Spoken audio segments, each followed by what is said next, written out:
Assalamualaikum warahmatullahi wabarakatuh. Perkenalkan, saya Farid Azim, mahasiswa Universitas Cyber Asia, program studi PJJ Management. Pada kesempatan kali ini, saya akan membawakan tugas mata kuliah Cyber Security Management dengan judul tugas yaitu keamanan data dan jaringan dalam Cyber Security Management.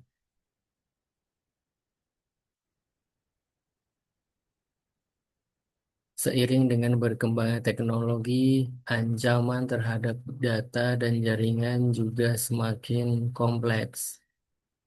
Oleh karena itu, pemahaman terhadap teknologi keamanan dan penerapannya menjadi sangat krusial. Transformasi digital membawa tantangan baru dalam keamanan data, serangan cyber semakin kompleks dan merugikan bisnis. Security Management berperan penting dalam menjaga sistem digital. Kemudian konsep dari keamanan jaringan. Yang pertama-tama mari kita bahas konsep dasar dari keamanan jaringan. Dalam dunia cyber, kita tahu konsep dasar keamanan jaringan. Kita mengenal istilah CIA Triad, yaitu confidentiality, integrity, dan availability.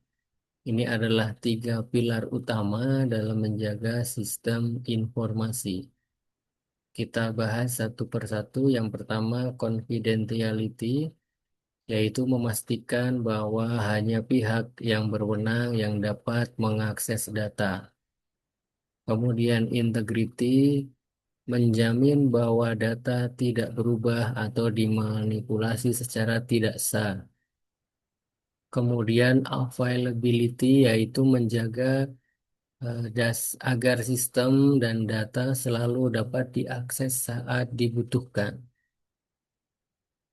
Di sisi lain, kita juga harus memahami ancaman keamanan jaringan yang umumnya terjadi, seperti yang pertama, ancaman dari malware termasuk virus worm dan trojan yang merusak atau mencuri data.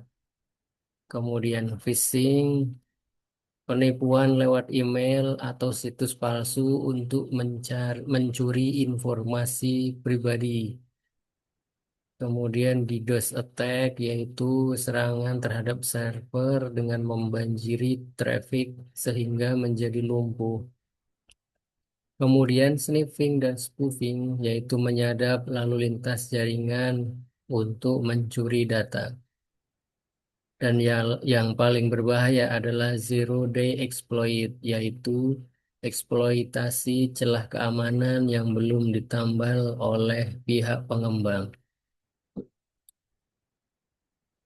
Kemudian, untuk mengatasi ancaman-ancaman tersebut, ada beberapa teknologi mitigasi ancaman yang dapat digunakan. Yang pertama adalah firewall, yaitu menyaring dan mengontrol lalu lintas data. Kemudian IDS dan IPS, yaitu sistem pendeteksi dan pencegah intrusi.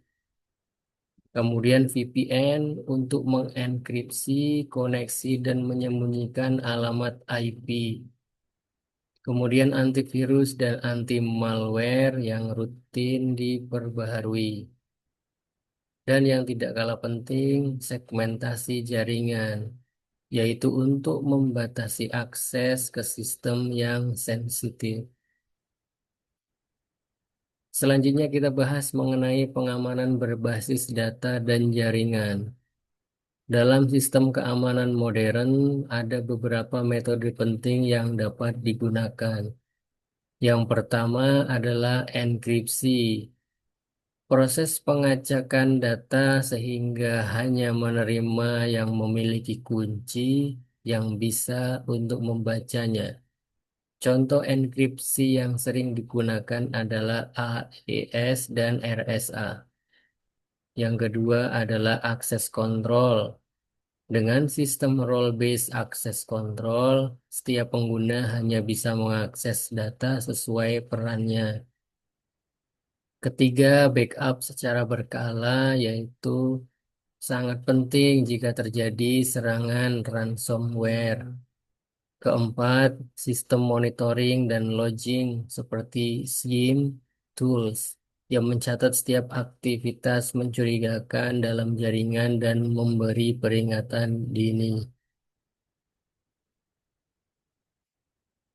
Kita lihat contoh kasus nyata atau studi kasus yang terjadi pada tahun 2017, yaitu terjadi serangan ransomware besar yang bernama WannaCry.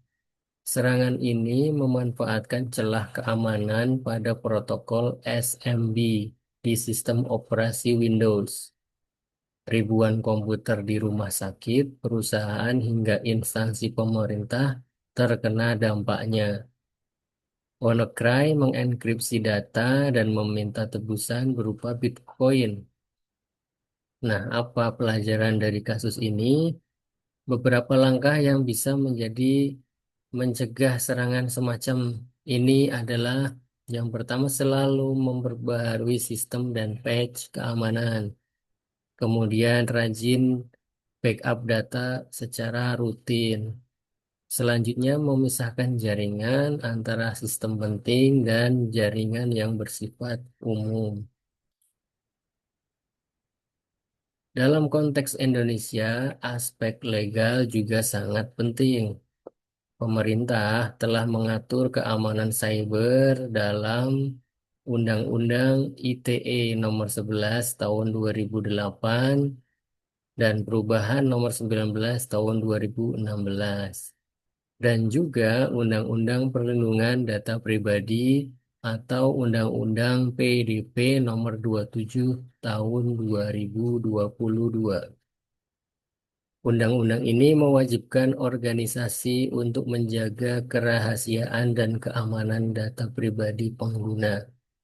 Pelanggaran terhadap peraturan ini bisa dikenakan sanksi administratif hingga pidana. Jadi, keamanan data bukan hanya aspek teknis, tapi juga kewajiban hukum. Sebagai penutup, saya ingin menekankan bahwa keamanan jaringan dan data adalah fondasi utama dalam manajemen cyber. Penerapan teknologi yang tepat, pembaruan sistem, edukasi pengguna, serta kepatuhan hukum adalah kunci untuk menciptakan lingkungan digital yang aman. Cyber security bukan hanya tanggung jawab divisi IT, tapi merupakan tanggung jawab seluruh organisasi dan individu di era saat ini. Terima kasih atas perhatiannya. Demikian yang bisa saya sampaikan. Wassalamualaikum warahmatullahi wabarakatuh.